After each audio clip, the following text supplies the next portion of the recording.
Now that 2018 is over, what would you say was your favorite movie you saw over the year?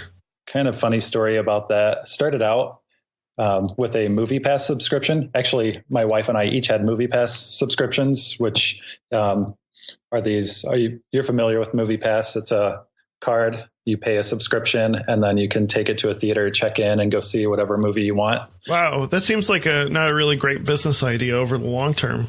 I actually don't know how they're doing right now, but they definitely made some changes over the year that made it really, really hard to keep going to movies and see the ones that I wanted. And I have a pretty low bar when it comes to like what kinds of movies I'm willing to go see. But I did see a lot of really good movies as well.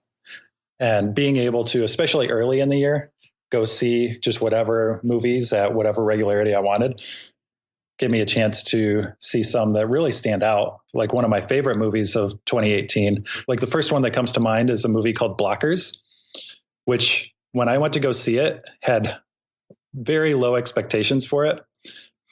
Really changed my mind though. And it's one that I don't own many movies on Blu-ray, but this is one that I'm hoping to pick up and rewatch at some point. I went to more movies at the theater this year than I did the year before, but it's hardly that many.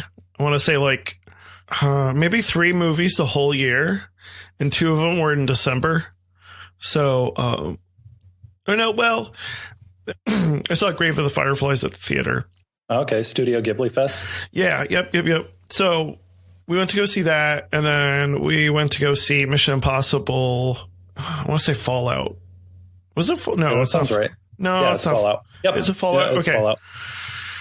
With the real Superman mustache, if you know what I'm talking about. And then over this December, we saw the new Wreck-It Ralph sequel and Spider-Man Into the Spider-Verse.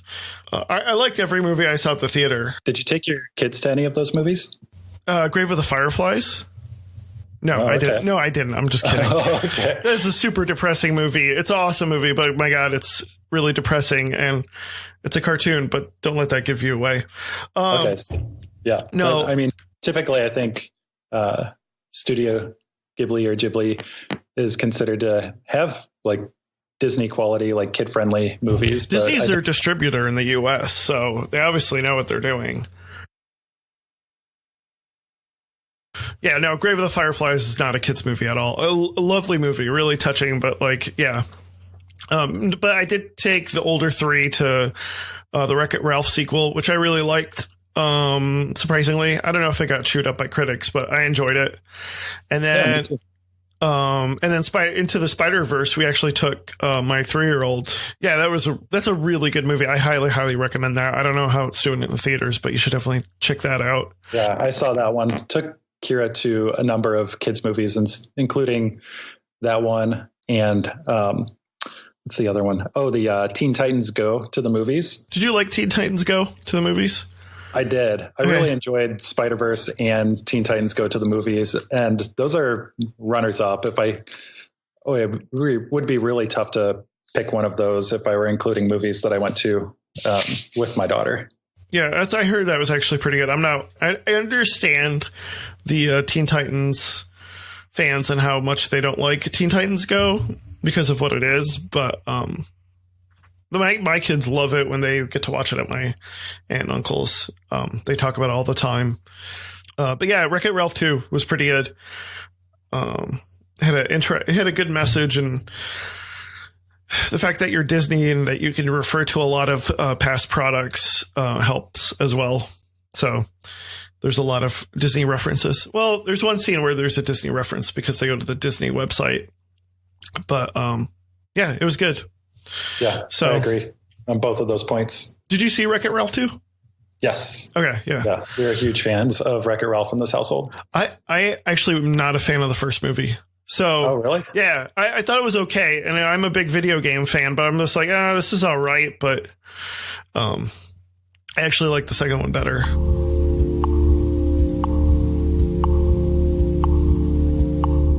And I think now is probably a good time to do kind of like a year in review of our own tasks and what we've worked on, and maybe talk about how to do a year in review, and then talk about our own personal years in reviews and how we did. So does that sound like a plan for you? Yeah. So I'm a little curious to know how you connect or disconnect the idea of doing a year in review with doing a New Year's resolution, which we covered in the past and generally weren't in favor of like doing a New Year's resolution like at the time of New Year's for a lot of different reasons. Yeah, I think like the difference for me is New Year's resolution is I am going to do X for the rest of the year. I'm going to exercise every day. I'm going to quit smoking. I'm not going to drink pop, whatever.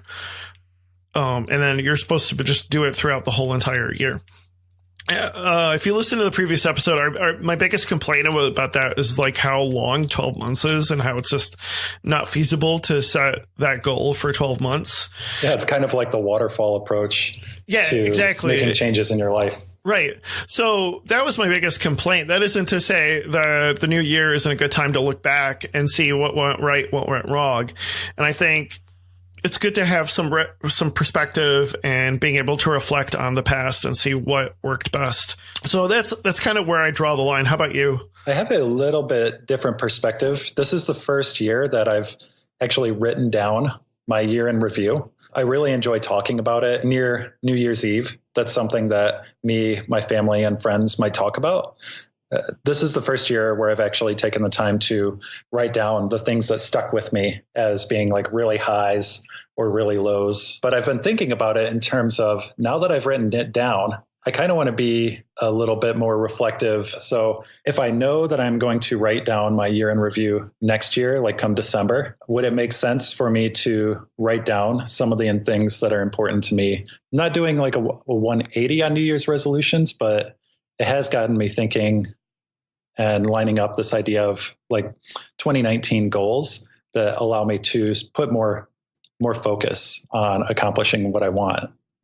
And then it's something that I'll be iterating over. So, yeah, I know what you mean. I like that you use the word reflective because that's what I feel like is the most important part is being reflective and not just necessarily doing a to-do list.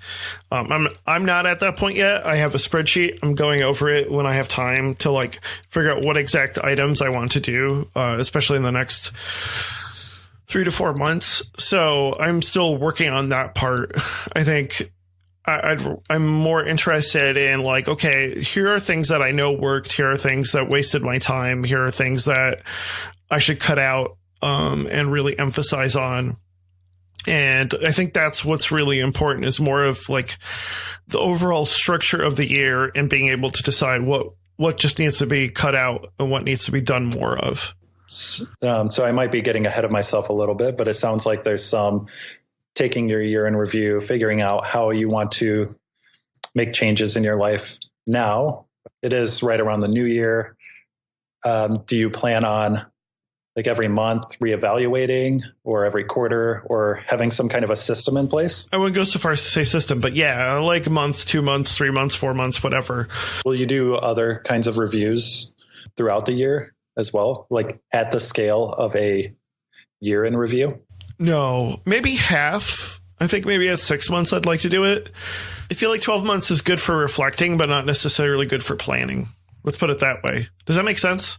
A little bit. Okay. I do see that, especially larger businesses that I have worked with or for, they will issue, I mean, there's always like this idea of like a quarterly report. Yes. Or they will have a quarterly or 6 month town hall type of thing where they reevaluate the direction of the business. Mm-hmm. So I think depending on situation, how often those like big reviews come in can change.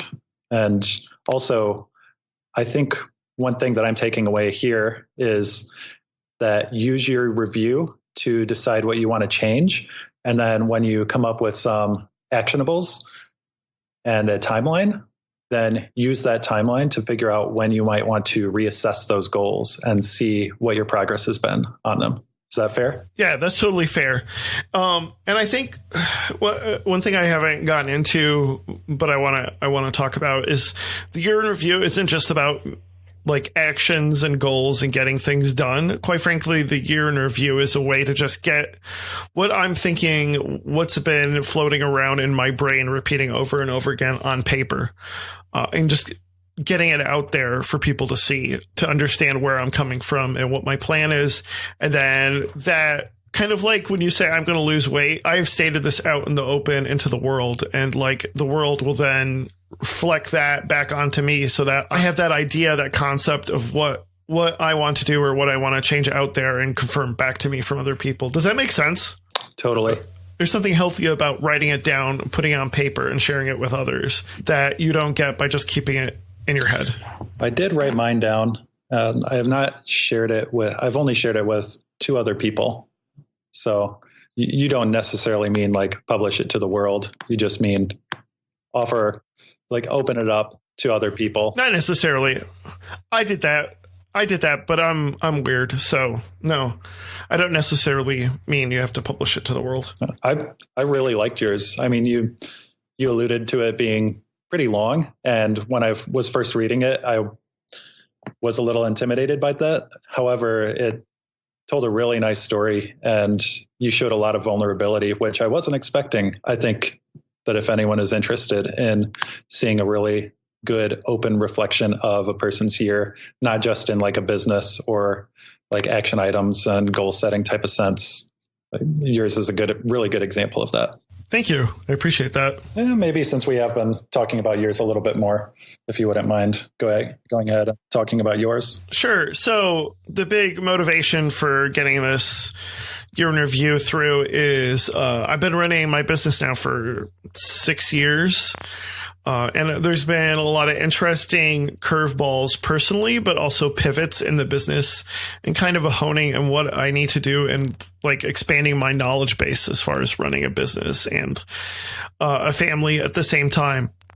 And so I wanted to kind of like square those challenges on paper, put them down and like kind of reflect back on 2018 and how things didn't go as planned. And I think like my big thesis was as much as you can plan for things, like life happens and I can't necessarily plan for those things. It's going to happen again. In the rest of my life, something unexpected is going to happen. And I think the better approach isn't necessarily making an action plan around it, especially when you're a single person business, but so much as like dealing with the emotional stress of it and the fact that you lack control in those situations. That is probably one of the main points I came across in my year in review. Just to give a brief overview, like my dad had some serious health issues last year. And so like that really hampered the year, a year that I thought would be much more productive than it actually was. And so it was a matter of me reflecting on that and looking at life and just saying like, look, stuff like this is going to happen again. I might have a to-do list and a calendar set up to get all this stuff done. And we talked about one episode, like my game plan was looking at overall things I want to do and then moving those into to-do items. I want to say it was like episode 3, but moving those to action items and then moving them to the calendar. What just happened was like interruption after interruption. It wasn't just the health issues, but other things as well. And I can't get stressed out about that. And that's, I think, one of the big theses of the piece that I'd written. And then there was some other stuff about like, okay, what am I cutting out of my life? What's really been helpful for my business? Where is the direction of my business going? And I kind of get into that into the year in review as well. Yeah, seemed like it was pretty challenging to have something that is very, very clearly unexpected and important come up and have to just like at that moment reconcile how do you balance everything out, because you might have a plan, but there is this, like you were saying, the unexpected happens, and sometimes what is happening or what is important to you can change. Yeah, and I think, we talk about productivity a lot on the show because it's a productivity podcast, but I think a lot of people don't talk about the fact that like life is not some linear like graph. You just go up and up and up. Like life happens and you need to make adjustments in your life to deal with it, but you also have to be a little bit more accepting about the challenges that come up. There were 2 points there that stick out to me. There's the plan to continue maintaining a certain level of productivity So that's one. And then the other is you can also look back and say, well, I had this unexpected, very important thing come up. And so I will just write off and accept that I am not going to get as much other stuff accomplished, and that's okay. I think it's much more the latter than the former. So just accepting the fact that I won't get as much done. And I think one thing that I don't want to say surprised me was the fact it isn't just like the actual helping out, but the stress of it reducing my ability to like emotionally cope with doing the hard work that needs to get done. Like for instance, in my piece, I talk about like the fact that last year I wanted to focus more on content creation as opposed to coding. But the fact of the matter is the stress would just make it really difficult for me to sit in front of a computer and do some writing or get a podcast recorded. So my lazy work, so to speak, was doing coding that didn't need to get done, I would honestly say. And so I found myself doing busy work that wasn't necessarily helpful, but easier because of the stress I was under. Does that make sense? Yeah, it makes a lot of sense. So it sounds like you were able to, correct me if I'm wrong, but it sounds like you did a really good job of being able to help your dad out and any other unexpected important things that would come up, but also be mindful of your own mental health and take the breaks and be accepting that you're just not going to get as much of your other business and content creation goals done as you might hope. And I'm glad it sounds like you didn't really like try and push yourself too hard. Yeah. I mean, there were definitely stressful moments, but I think looking back, like if there's anything that I feel like I could have done better was like just setting my expectations lower and dealing with it. And just being honest about it. It'll be interesting to see, like, as far as 2019, so far so good. It seems like everything is going much better. It'll be interesting to see how I'm going to measure that result. I think the way I'm going to measure next year is more about, there's two things, content output, which I put in my year in review. But I think what I'd really like to see next year is audience numbers go up. Like, for instance, with this podcast, but with other content that I create, which I feel like part of it is putting out more content. Also, I want to just hone a little bit about what the audience is looking for. And that's kind of the inside baseball of this podcast, but also of everything else that I talk about in the year in review, is growing content, but also growing the audience on that content. And then hopefully by next year, I'll have a better idea about what needs to be cut out and what needs to be even more emphasized, if that makes sense. So when it comes to like measuring those statistics and measuring out the year next year, that's probably what I'll be looking for, is those stats to go up, but also the audience numbers to go up as well. And it sounds like being able to reflect on how last year went and knowing that there's the possibility of unfortunate and unexpected events coming up that can overtake your time.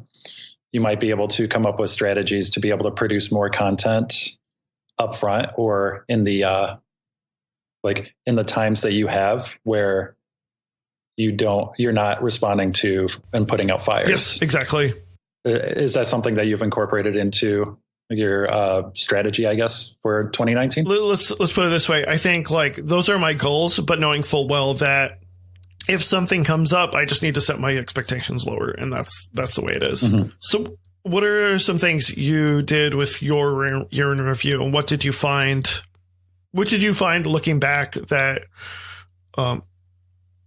you're happy about or you're disappointed in? So in 2017, we had a number of things come up financially. We just had to spend a lot of money on house repairs and vehicles that we just did not expect. And we were not in we were able to get by, but it was very uncomfortable. Money is just one of those things that a lot of people stress out about. And so we were in this situation where it was just really challenging. And so while I didn't write down any 2017 year in review, that was something that really, really stood out. And I made a point to address that in 2018. So I took a really good look at our finances and found ways that we could start saving for such emergencies. Luckily, there weren't that many of them that cropped up in 2018. However, tying into my 2018 review, that's actually something that stands out as like a high. It's both good that we didn't have as many financial emergencies. However, it's also satisfying at the end of the year to know that we were prepared for them if they did happen. So other 2018 sorts of things, there was, I wrote a long list. It's maybe close to 24 different items that stood out to me. Not all good, but most of them were good. And I was just going off of memory, thinking that the most important things would be the first things to come to mind. And I tried to avoid going back to my calendar or email or any other ways that I could find out, like, what else was I doing that I might be proud of? And then I started seeing a theme here. There was a lot of personal growth, investing time in friendships and new relationships, as well as other ways I can do personal growth. Like we've already talked quite a bit about, like really doing good with my stretching habits and incorporating cardio and strength training. I feel like I really did good with personal growth. And then on the other hand, there were all these unexpected opportunities that came up, and I was very reactive to them, and I liked how they turned out. I just don't know how to actually recreate those experiences. So for example, I received a couple of grants for programs that I volunteer for. Very unexpected, but these were the first times either of these programs had any income to be able to spend on marketing or food or sponsorships or anything else. So those were really nice. And then there were also other opportunities to run a code lab with my business partner in a public way, like outside of a university setting. And that was a really awesome and unexpected opportunity. So there's also this idea of the things that are unexpected could potentially go both ways. In 2017, we had lots of unexpected financial issues come up. In 2018, it was not entirely the opposite because this wasn't like personal income. It's not grants that I can spend on video games or like trying out new products or a new laptop or whatever. But they were things that opened up other parts of my life and gave me new opportunities to just be a little bit more experimental and try and help more people. And so now my challenge is I've made this list. There's the personal growth. Like I have a pretty good idea of how to keep going with those. But then there's this other half of like unexpected opportunities. I want to try and find ways to be able to reproduce those opportunities so that I can keep this momentum rolling and continue helping more and more people. It's interesting you use the term opportunities because one of the things I talk about in my year in review is trying to avoid distractions. But you seem to use the term opportunity for something that is you're already acquiring something. Whereas sometimes I feel like there are opportunities which come up that are more distractions than actually helpful towards your end goals in any way. Does that make sense? Yeah. So another thing that there's these unexpected things that came up that I responded to, I reacted to them, and I chased them, I pursued them.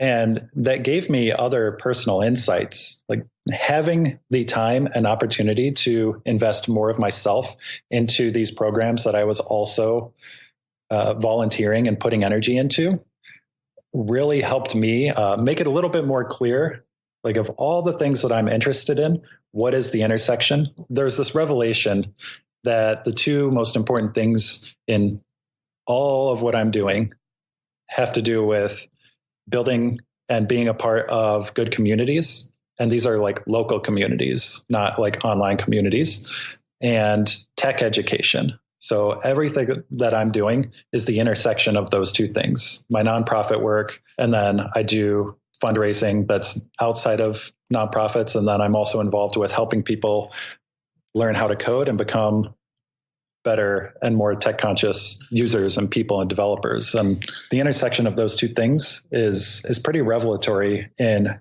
how I want to adjust what I'm doing in 2019. Yeah, I think that's really good. Really, really good point is talking about that intersection. So what are some changes you're looking at doing for 2019 based on the fact that you had all these great opportunities pop up? So with the programs that I got grants and was able to invest money, being able to put my time into parts of these programs that otherwise wouldn't have received as much attention. It really opened my eyes to possibilities of growing these communities. For example, one of them is called Lansing Codes, which you're very much a part of. Investing more time into marketing, starting up a newsletter. We ran a Hacktoberfest. So I sent a message to a bunch of people and said, like, who wants to build some software this month and make some improvements to our website? And had 16 people come out and start helping out with this. So that was really, like, I was so proud of everyone who was putting time in there. And it was also something I totally didn't expect. And now I want to reproduce that kind of an event because people got really excited about it. And that's what I want this community to be like. I just want people working together, collaborating, and just doing cool things that they love to do. So I want to produce more of those opportunities. Very cool. Yeah, I think it's good that you kind of have that ability to look back and say, yeah, this is what I've been able to do. And this is what I'm going to be doing looking forward. I think the three big takeaways that I can think of with doing a good year in review is being honest and forthright, rather than like lying to yourself about what you were able to do last year, and setting reasonable expectations. Understanding what you want to get out of the review, because some people, they just want a to-do list. Some people just want to reflect. It really depends on who you are. And then I think the most important thing is getting feedback from others on the outside, not necessarily posting the whole thing on the web like I did, but just at least sharing it with a couple of people that you know. Anything else you want to talk about, Eric, when it comes to year in reviews? So I went into mine without many expectations of what I would get out of it. However, the extra attention and thought, and also seeing it in a written list, allowed me to take a step back and kind of reorganize the information and come up with those themes and find out, like, what is important out of this list that I want to carry into my next year. Maybe getting what you want out of it is being able to look at it and being able to reflect on it at some point. And I think that there's value in that. It's not just necessarily like a to-do list or an action list or a mission statement necessarily for your year. So over break, what did you find was your favorite leisure activity? Yeah, my big break was pretty much all of December when I had my gallbladder removed, and I wasn't sure how long my recovery would be. I think I was closer to a few days. However, I was concerned about it, and so I borrowed a Switch from a friend and spent a lot of December in my downtime and my recovery time playing Breath of the Wild on the Switch and playing Snipper Clips with my daughter. I mean, she's 5 coming up on 6, and it's amazing how accessible a game like Snipper Clips is to someone her age. Yeah, I feel like Snipper Clips is one of those underrated Switch games. We don't have it, but especially if we play co-op, me and my wife, which, by the way, we started streaming lately. Snipper Clips was one of those games that we played the demo. The demo is available for free, and we really enjoyed it. Yeah, over break. So over 2018, not your year in review related, but I'd been a bit of a glutton and had bought a few games over the year that there were deals on. We hadn't opened them until Santa, quote unquote, gave them to us for Christmas. So we had like 5 games just all of a sudden added to our library. And we were playing those over the break and had a lot of fun. All right. Where did you look for deals? There's a subreddit called Nintendo Switch Deals. Oh, neat. I don't recommend it because you will lose your money. Yeah, true. I guess you might be getting good deals, but you're buying 5 games. Right. Exactly. We bought Toad Treasure Tracker, which I really enjoy. That's a real fun puzzler. Rayman Legends, which is really accessible for the kids. Banjo-Kazooie, which I actually haven't played yet. And then Mario Kart 8 Deluxe, which is awesome. And Mario Party, which I believe you have, right? Yep. Yeah. So after borrowing the Switch and spending a few solid weeks playing on that, decided to get our own. Eventually, I would have to give that Switch back, and I wanted to keep playing, especially with my daughter. So we picked up a Switch and we got Mario Party with it. And my daughter loves that game. Yes. And it's been really good for her fine motor skills. So before that, she had a real challenge, especially with the big controllers and other systems. Okay. Using the analog controller and then pushing buttons all at the same time. Yeah. With the smaller Switch controllers, she's gotten a lot more comfortable with that. Mario Party, I highly recommend if you have kids. And then I'd bought some deal that was like $100. You get Mario Party and 2 controllers. And with a family of 5 kids, that was awesome because Mario Party can play up to 4 people. So we just have to figure out a way to fool my 2-year-old into thinking he has a real controller. So unfortunately, I actually bought another game over because I knew my wife was such a big fan of the game. We had started streaming like over 2 years ago, New Super Mario for the Wii. And so when I heard that they were coming out with New Super Mario U Deluxe for the Switch, I actually had bought that, and we started streaming that, and that brings back some good memories as well. So we have quite the collection. Honestly, like there might be like one game I'm waiting up for that they might make that I might buy in 2019. But honestly, I feel like we have more games that we'll play for a while now. Are you comfortable sharing where people can go to see you stream? I'll post it in the notes. So yeah, we play on Twitch mostly, and it's the name is Gamic, GHAMIC. That's where I stream, and we're actually setting a schedule. We're going to stream every Tuesday night. New Super Mario U Deluxe, my wife and I. So you definitely want to check that out. Do you have a time picked? Yeah, 9:00, or when we can get the kids all asleep, God willing. So yeah, 9:00 every Tuesday night. We'll be streaming that for about an hour. I'm actually going to put a poll out because we're kind of at a fork in the road in the game where we have to choose between the ice world and the water world. What you want to do is, if you're listening to this podcast, go to the poll and vote for the ice world, because that's not what my wife wants. So that's my only call to action on this podcast episode. No sponsors, no guests, no topic ideas. I just want you to vote for the ice world. So do that, hopefully.